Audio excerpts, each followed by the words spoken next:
Like most about Weledas sustainability work is that we aren't just focused necessarily on having organic content.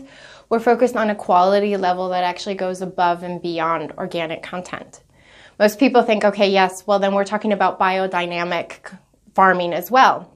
But I think what it's really important to remember for everybody who's buying organic skincare or who's getting themselves involved with brands is that it's not just about what the label that the raw materials come with, it's more about the quality that you really get from the farmers.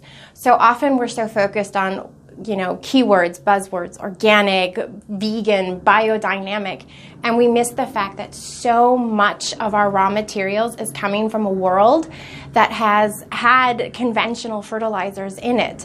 And these conventional fertilizers are often being used in the farm next door or the farm across the street, or they've been used in this ground for maybe 20 years before, and those residues are still there. So just because the product is labeled organic and is now being farmed organic, a raw material, doesn't mean that it still has this pure quality that comes with these names, with these titles. So for me, when Weleda goes that extra step, when Weleda does the testing from seed to shelf, we make sure that the contamination levels are not even anywhere near what other brands use. We understand that there are sometimes you just can't get away from certain small, very unimportant levels of contamination. But those are the points from which we make decisions. Our decisions are based on quality, not just the label. So we have a fair trade project in Sri Lanka where we have been working on an abandoned tea plantation that has been converted into a sandalwood forest. And pure sandalwood oil is very, very precious. It only comes in very small quantities from any individual plant. And so therefore it's very, very important that the quality is correct. And so what we'll do is we often, we visit our fair trade projects, and then we go down and we kind of test the ground and test the market.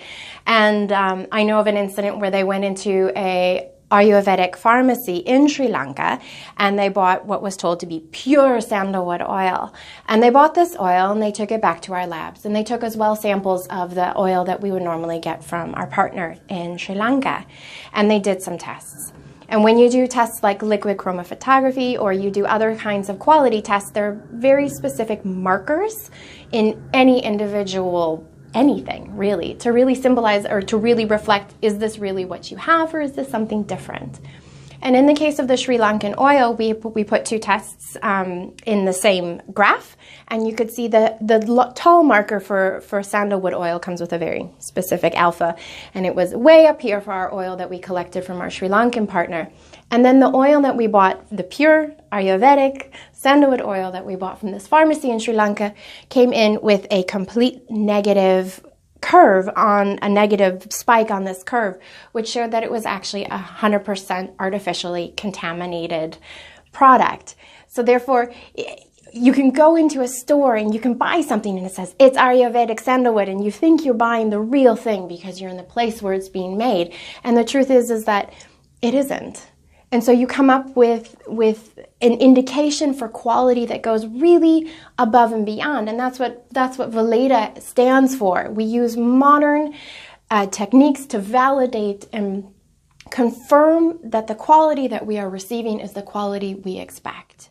When I first came, I thought, I'll only be there for 2 years. And now nearly 10 years later, I still work for Weleda because of what it stands for, because it cares about people so deeply in its very DNA. It is about caring for people above and beyond just trying to fix whatever problem they have. And that to me is a reason to stay for this brand and to stay for our products. So.